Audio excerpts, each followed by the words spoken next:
everybody. Welcome back to another... Man, we're just putting out so many of these episodes for you guys today. It's going to be so wonderful, but we're here at All Gas, No Trash today, right now, this moment. My name's Josh. Here today with good buddy Adam. Yes, greetings, hello. And this is the No Curse Minute, sponsored by Game Rage Magazine. The only magazine that doesn't want you to get confused because it has the word MAGA in it, all right? Magazine.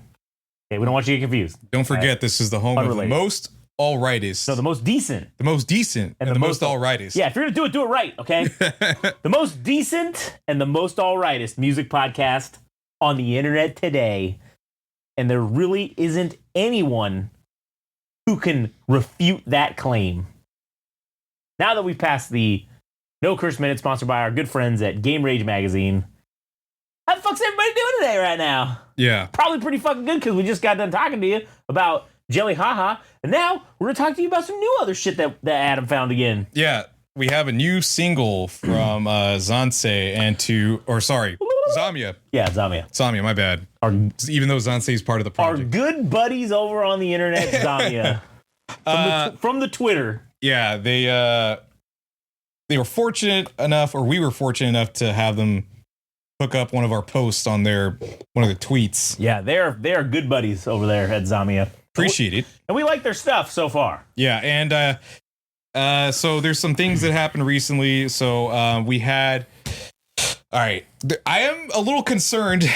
Of all the people that we've encountered, I am concerned about K-pop and J-pop fans because... Why is that?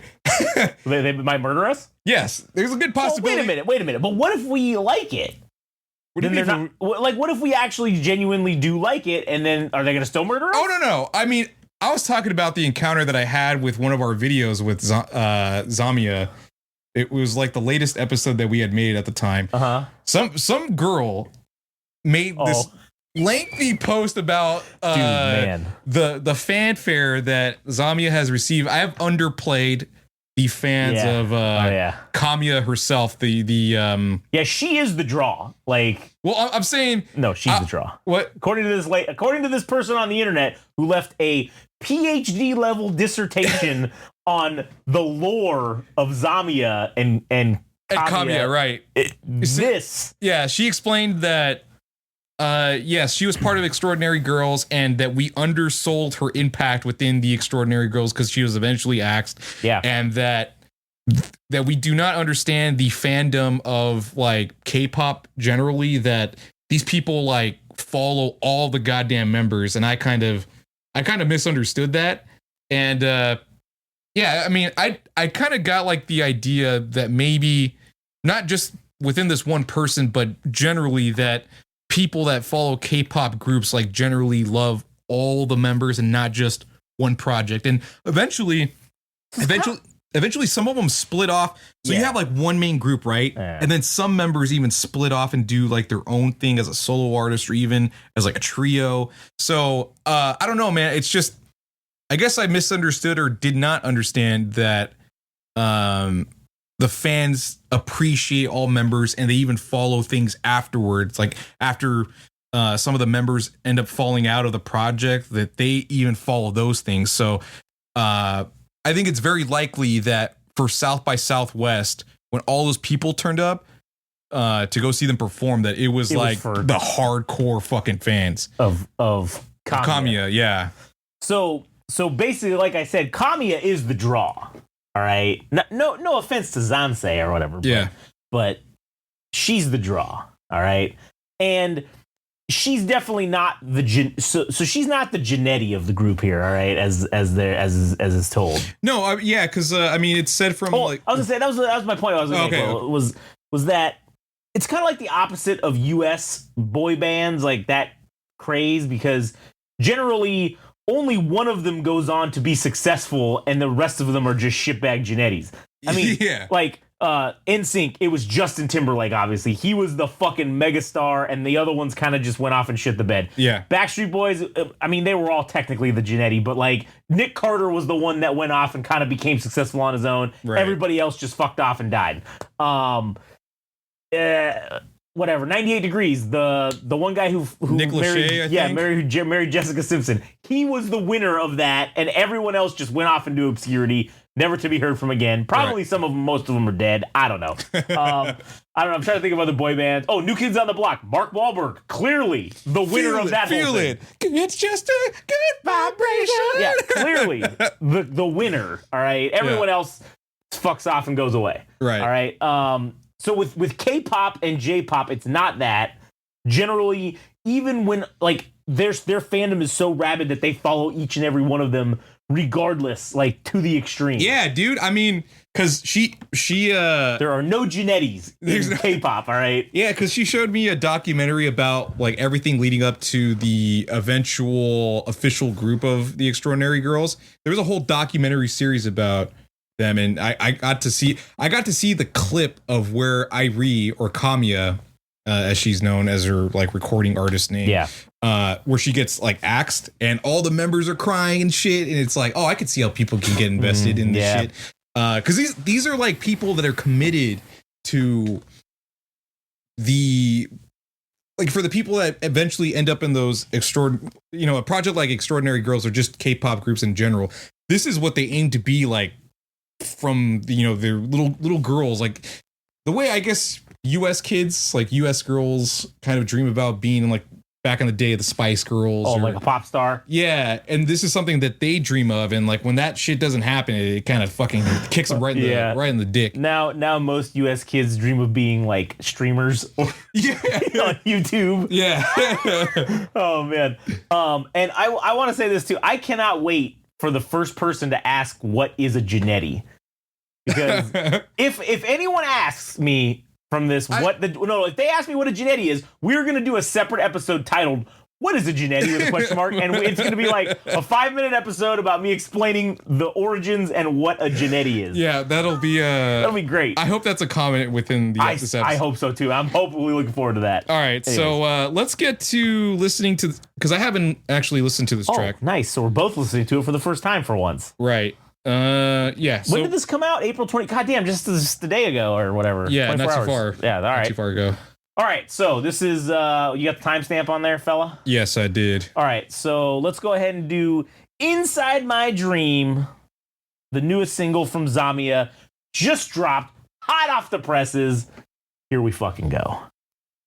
All right, that was Inside My Dreams, the newest track from XAMIYA. Banger. Fucking bang. That was a great fucking song. That was a fun song. That was so fun. It was so upbeat and fucking wonderful. And you know what I appreciate? They didn't beat us over the head with it for 18 and a half minutes. It was 2 minutes long exactly. And we were in, we were out, we had a great time. Okay, so I realistically, this will be the theme song to some sort of slice of life fucking anime. Dude, I was thinking the exact same fucking thing. Okay, but what I would love to see it as, okay, I'm gonna use Chainsaw Man as the example because it's a great example. All right.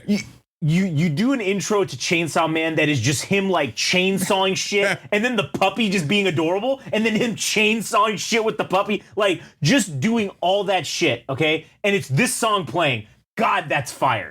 That is a great. That's the greatest anime intro of all time. Yeah, I think. So I'm thinking along the similar line where this has to be involved in some type of anime. Oh, yeah. I think it has to be a slice of life, like some chibi bullshit. Yep. Yeah. Some chibi bullshit. Like that's kind of the obvious answer. Like if they remade Lucky Star, this would be the theme song. What was that fucking anime? It's like this girl that's an angel, but she has like a axe or a mace. It's like The Adventures of like Dakura-chan or something. And it has like a catchy song, kind of like this one. Yeah. But yeah, I think this is this single, and I don't know how many singles they've released at this point, but I feel like we're actually mounting towards getting a maybe a full length album from them too. Maybe they haven't announced it because I think we've already gotten like 3 or 4. We gotten 4 singles at this point. Yeah, basically. Wait, let me just count them on the iTunes because we had Ready or Not, we had the Hotaru.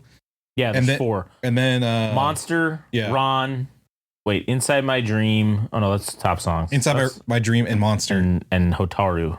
Yeah, it's 4. Quattro. Yeah, 4.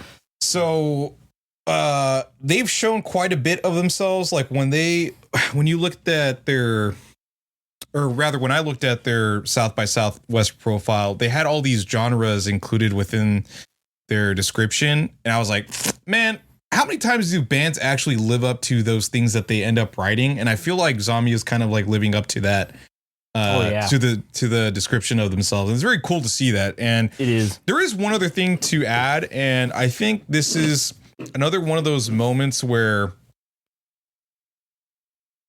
I don't know how to phrase this. So one of the producers and writers involved in this song is this girl named Juliana Shahayed, which we've talked about in the past in the previous XAMIYA video. And she's a producer, and she helps she not only writes songs herself, but she is a producer and works with other artists and stuff. And I think they, for sure, they made a video or a post with her in it. And I feel like that's to get the, people more interested in XAMIYA, not only because they've worked on songs with her, but also to get the social media ball, ball rolling. Yeah. So yeah, there's a few other people involved in the song itself. There was this, what was this woman's name? Miranda Glory, and one other gentleman, I forgot his name. There's like 3 or 4 people that are producers on this song, and it's just like, man, they really are trying to hone in on making the best bangers they can so that this project can succeed. And I guess that's like what I can kind of see now is, it's not to be negative or anything like that, but you really have to see artists or even like big projects like this possibly that in order to really succeed, like it takes a fucking village to make the best possible thing. And to have 2 or 3 producers involved with some of the music that XAMIYA has been making, like this is what it takes to be the elite of the elite. Yeah. And I will say too, to the XAMIYA-ites out there, find out if there's a new album, when this album's coming out. Yeah, do your sleuthing. Yeah, we don't need to do a CIA level fucking investigation on this, because you guys probably already have the info. So just, slide into our DMs and just let us know when this shit's coming out so we can start looking forward to it. Please let us know. It, all right? Let us know if there is an album, and also and if you pass that info along to us. And also if you happen to do some sort of, internet diddling, perusing, like some internet backdoor code diddling, all right? Just let us, if you found the album somewhere, just go ahead and send it to us. I'm not going to say anything. Yeah. Actually, we are going to say something, but, just send it to us because we want to hear it, all right? Yeah. So, anyways, what else you got? Anything else? No, that's pretty much it. All right, cool. Well, I hope the XAMIYites don't crawl up our ass and try to murder us. But the XAMIYans, whatever they're called. Yeah, I don't know. We got to come up with. We come in peace. Yeah, we come in peace. All right. The all Gassians come in peace. So don't hurt us. All right. Please try not to murder us. Yeah. We're kind of fond of living. Yeah, so. And if you do, at least do it with this song because, as Josh's description with the Chainsaw Man and getting your limbs chopped off with the cheetah, the little chainsaw dog. That should be a sweet way to go out. Yeah. So. Yeah. And with that, we will go out in the sweet way by ending this episode. So goodbye.